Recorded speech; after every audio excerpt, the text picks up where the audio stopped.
Welcome back to Hello Nigeria. Now we have our very own fantastic guest joining us in the studio. We're looking at the benefits of reading and the culture of reading. So if you've been thinking to yourself, I have a book target I want to achieve before the end of year, and you've not been able to achieve it, just sit back and relax. Don't be too hard on yourself. You have 77 days to the end of the year. Yes, you heard that right.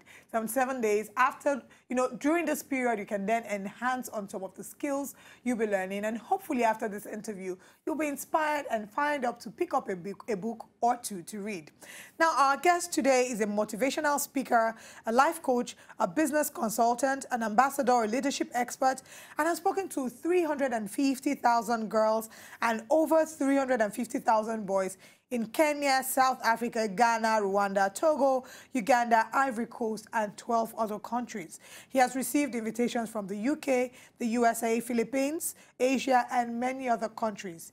Now, why are we getting him to talk to us about the benefits of reading or the culture of reading? He's an author of 28 books, TV host and publisher for several churches and organizations, and as a musical artist and dancer, he has released 2 musical albums. He was a TV host of a motivational show on NTA Saple in 2008 and has been interviewed on by several shows. He resides in Nairobi, Kenya, from where he travels around the world to speak in churches, campuses, conferences, and organizations. Now, our guest for today is J.O Johnbull, the Prince. Thank you so much for joining us. Thank you so much. And I promise you that this Johnbull can spell his name. So can you please spell your name for us? Sure, I can. Johnbull. Do you know that song? Of course. Okay, so when I saw your name, I'm like, oh, Johnbull, my son, I sent you to school. You don't know. I wonder why they decided to use Johnbull as I really would. the person for that song. But it's good to have you. Thank you so much. Let's talk about, you were in Nigeria. You lived in Nigeria, in Delta State. Yes. But then you decided to move to Nairobi. Tell us about that. What inspired this decision? Yeah, actually, Nairobi was the first country I traveled to outside Nigeria. And my first time of going to that country, I fell in love with that country. And that's why from there, I've been going to other countries. So I decided to stay in that country, that's in Kenya. Oh, nice. But from there, I've gone to like 12 countries. So, but Nairobi, it's a very interesting city. Nairobi is the capital of Kenya and is a place that... I hear that Nairobi's nightlife is actually popping. I've only passed there. I haven't been there. Okay. So I just stopped at the airport. I haven't been there. But I look forward to visiting Nairobi. Yeah, when it comes to nightlife, it's truly interesting. Okay. Yeah. Okay, now let's talk about your writing. I'm seeing here that you are an author of 28 books. Yeah. I have been trying to bring myself to write 1 book, and I haven't been. I know that in this lifetime, I must at least write 1 book, because I'm a writer as well. But sometimes there's so much laziness. You're not able to discipline yourself to actually sit up and finish 1 book, but you have written 28. Please, at what age did you start writing? Or did you start writing from your mother's womb? No. I started writing when I was in secondary school. That was when I started writing. Can you remember the very first book you wrote? The very first book I wrote was, it was on something on revival. Yeah, because some of my books are Christian books, then there are motivational books, and then there are books on biographies. Okay. Yeah. So how are you able to, is there really any such thing as writer's block? And if yes, how are you able to deal with it? Writer's block is when you're writing a book and then you find it difficult to continue, you are stuck somehow, so it does happen a lot, So, but what you do is when you start writing and you feel challenged like that, sometimes you need to take a rest. For me, what I do is I'll just rest and leave it. And by the time maybe you sleep and wake up, you might just see that there's a flow. And then apart from that, you need to do something else. Maybe watch a TV program or listen to a news or just do something. Or maybe just even take a stroll, walk out, something. And then before you know it flows again. All right, we'll still come to reading, but would you say that writers are born or writers are made? Or is it a fusion of both? Writers are made. I can say it's a fusion of both. But most times it has to do with being made because there's a lot of effort in it. And I would like to say that you can't really be a writer without being a reader. Most times you really need to, for somebody to be able to write, it must be somebody who has developed himself to read. Okay. Yeah. Now let's look at developing yourself to read. Coming back to a place like Lagos. Lagos is a very busy city. There are many people who want to read, but unfortunately cannot carve out time to read because there's no time. Half of your life you spend in Lagos in traffic. So how can people creatively, think of ways to read and to improve their reading habits? One, for reading, you need to have interesting books. It needs to be a book that interests you. The book that is interesting to me, it's not going to be interesting to you, because there are non-fiction books, there are fiction books, there are poetry books, there are different kinds of books, health books, and things like that. So you need to get a subject that's interesting to you, something you like. Like for me, I prefer reading motivational books. Then autobiographies are always very interesting for me. So you need to have a book that is interesting for you. So once you like it, it will be difficult for you to drop it. Then two, when you say people spend their life in traffic, in fact, that's an opportunity to read. Because when you are in the car, in the traffic, you can bring out your book and start reading. So that's good. Then there's these e-books. You need to load your phone or your laptop or your iPad with e-books, and it will really, really help you. And I think I'll add to that, because there could be situations where the person stuck in traffic is the one driving, so you can't read books there. There are new inventions in that regard. Audiobooks, yeah. Exactly. So yeah. there are several books. I remember telling someone, oh, I remember when I was reading this book and I was quoting something I read from the book, but it was an audiobook. And I listen to audiobooks when I'm doing my house chores. So just play the book, you're cleaning your house, you're doing everything you need to do, and before you realize, some of these audiobooks last as long as 2 hours, and before you know, you're done. Yes. And it's faster than the time you would have spent flipping through all the pages as well. Now, I know that reading takes a lot of discipline as well. So I've been trying my best to do a lot of reading. I mean, I have a book with me in the studio here, and it's The Power of Self-Discipline by Tracy. So I'm trying my best to incorporate, even if it's just a few pages whilst I'm doing my makeup and all that. So these are some of the creative ways you can basically maneuver the crazy schedule that Lagos presents. But now let's talk about how to intentionally discipline yourself to read. How many hours a day, for example, for someone like you, do you devote to reading? And at what times of the day do you read better? In the mornings, in the evenings, or what time? For me, it's going to be different, because I would say for me it's a little bit higher, because I could spend the whole day reading. Because like last week, one day I read one book. There's this book, There Was a Country by Chinua Achebe. I read it in one day. I was just through with that book from beginning to the end. And I didn't read it in a rush. I actually spent time to read it. The next day, I picked up another book and read from the beginning to the end.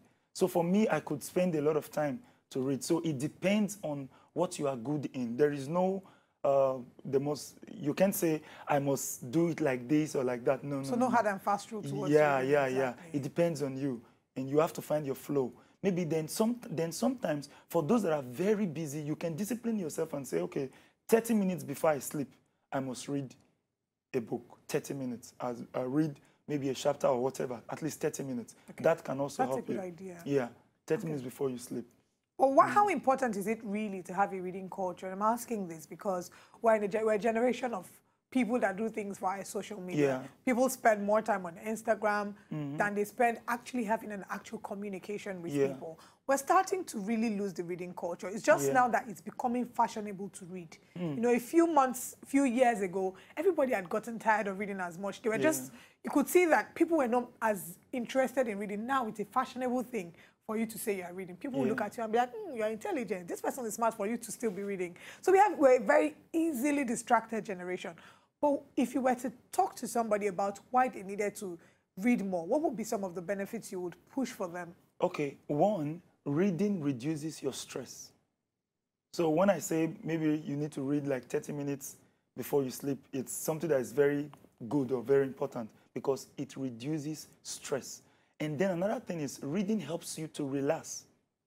And do you know that I was reading something and I realized that if you can be reading at least 30 minutes every day, it can increase your lifespan with at least 2 years.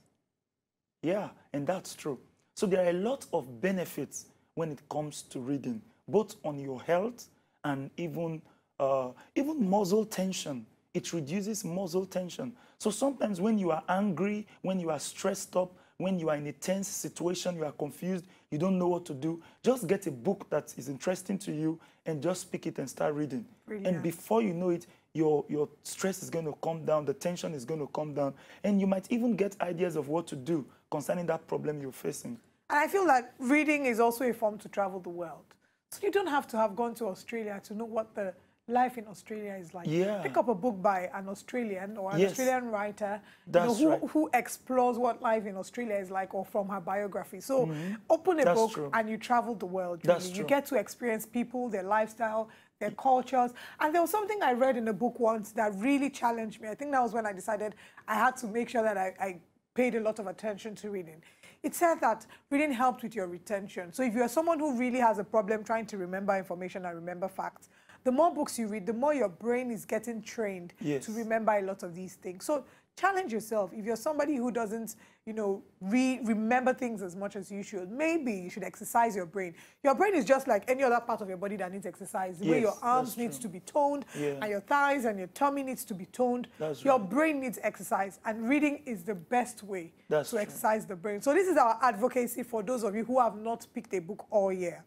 At the end of the show, go through your rack, pick up something, or go online and download. There's several free e-copies of books that you can download. Who would you say are your favorite authors? Yeah, my favorite authors are Chinua Achebe, Wole Soyinka, Tracy is also very good for me, and many others. Interesting. Yeah. I'm trying to think who my favorite authors are. I don't know if I particularly have any favorites, but I remember when it came to novels, I was such a Ted Dekker lover. So I read, because I fell in love with a trilogy he did, Red, White, and I think, I've forgotten the name of the third part of the book. And I just fell in love with it. And I couldn't, you know, all those kind of books that you're reading in the night, and then you're straining your eyes, and they take the light, and before they even turn off the gen, you turn on your phone to make sure, because you don't want to lose anything. That was how intense it was for me. But now I'm stepping away. It's been a while I read a novel. I'm doing more of motivational books now as well, because I feel that in this life, as we're getting older, the quality of books you are reading start to change. I'm joking. Yes. All right. How can people... And there's something I need to say. You know, the books, when you read from the book, because nowadays people sometimes, the e-books, they use the laptop, and which is good. But sometimes it's also very interesting to read the book. Yes. It's better because I'm old school. When you are using the laptop, it reduces your reading time. You know, the reading time, it reduces it. But when you read from a book, it makes your reading time to be faster. Besides, I also think that looking at the laptops also affects your eyes. The longer time you spend looking at the screen, the riskier it is for your eyes. So as much as possible, go the old-fashioned way. Yeah, get Flip a book. the books. It's okay. We won't judge you if you use saliva to touch your finger. We will not judge you. Just look around. Make sure nobody's looking. Just do it. We won't judge you, all right? Yeah. But I also like the smell of books. Walking into a bookstore, the books have a refreshing smell. That's true. I could really just stay there and inhale it for a little longer. How can people follow you on social media to find out more information about you and your books? Are your books available in Nigeria? Yeah, my books are available, and my social media handle is Johnbull Jeraye on Facebook. Johnbull Gerald? On Facebook, Jeraye on Facebook. All right. Yeah. So you're strictly on Facebook?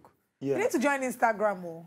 Yeah, I'm Get with the program. You need to join Instagram and Twitter. That's where it's happening. But thank you so much, Johnbull, for joining us. Thank you. All right, our challenge to you is to make sure that you pick up a book this week. And when I say pick up a book, even if it's not a hardcover book, download an ebook, an audiobook. So if you don't even know what to download, just go on YouTube and type audiobooks. A list will come out. Look for things that interest you and listen to them. And when you are done with the book, send me a message on Instagram and let me know that you watched this show and I challenged you to read a book. And who knows, there just might be a gift for you. Don't lie. Don't lie, all right? Thank you so much for joining us, and thank you so much, Johnbull, for joining.